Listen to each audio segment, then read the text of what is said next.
like this is a small group, and I feel very comfortable with small groups, but it still feels enough people to be a formal group too. So, Matt asked how long your speech is, or which project number. 5 to 7 minutes. 5 to 7 minutes. Okay. And I'm going to try to do this one with minimum notes. So that's my project. Okay. Start.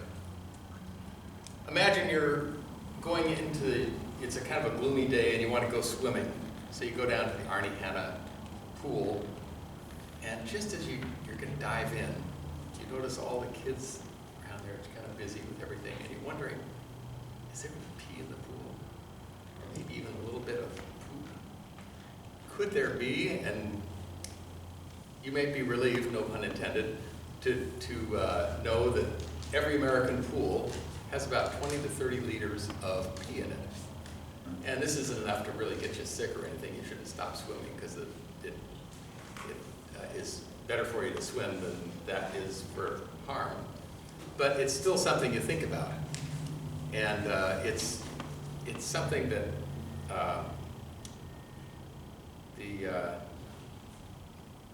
that you know it's a little bit like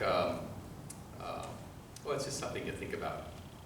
And imagine now the way the government is going, that if this trend of having the government be for a kind of a for-profit government, if that gets extended out, is getting pee or poo out of the pool profitable? Well, no. So it might not happen if everything has to be run like a profit center. So and then imagine, you know, if we really depended on this pool, a little bit like our ocean. What if we had to get our food from this ocean, or from this pool, or we depended on it like the ocean for our food, or we even had to get our oxygen out of this?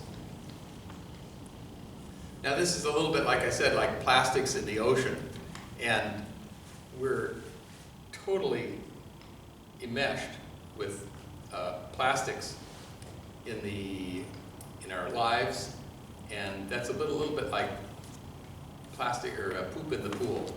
We're literally swimming in it. I was just going to have this. We're using plastic all over the place.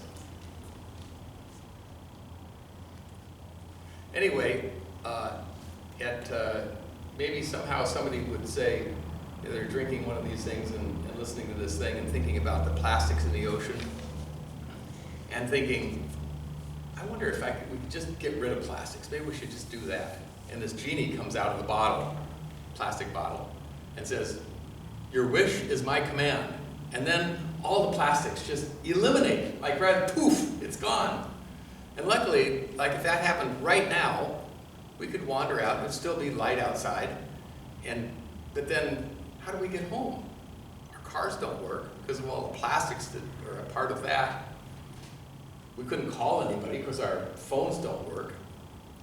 And we couldn't even Google what to do because our computers don't work.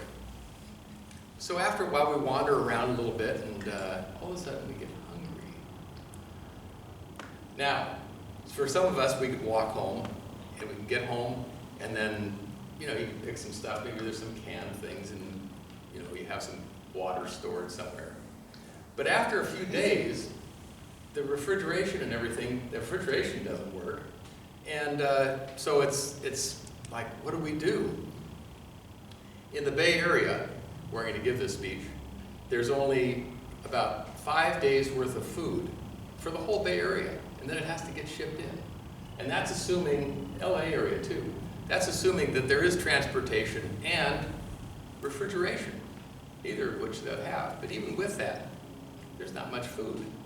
So in a relatively short amount of time, we could end up like Syria. This could be a really grave, grave thing. Now, even if we made, like, if we did have transportation somehow, and we could switch to glass containers instead of plastic, that still complicates everything a little bit, because the additional weight of the glass compared to plastic increases the amount of fuel we need, and it would increase the CO2 levels that we use for all this. So it could be a real problem.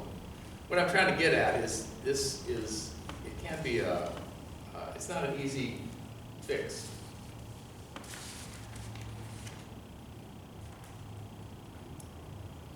The other thing is that the situation with plastics and food is that one plastic bag, which is about the thickness of a human hair, separates out freshness from bacteria and increases the time that the food stays fresh. And this is a really big deal, but it's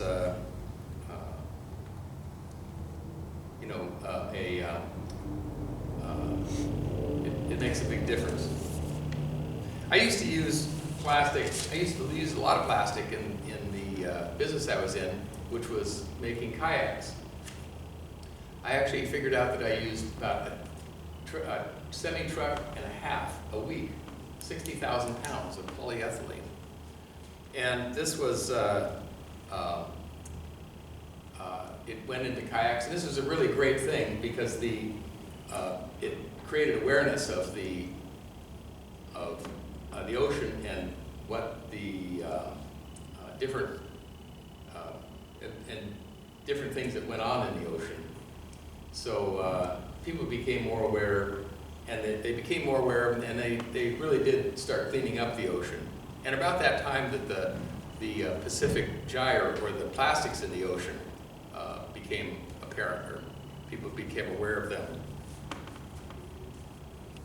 We are totally enmeshed with plastics in our lives, just like the ocean is enmeshed with plastics that's all throughout the thing.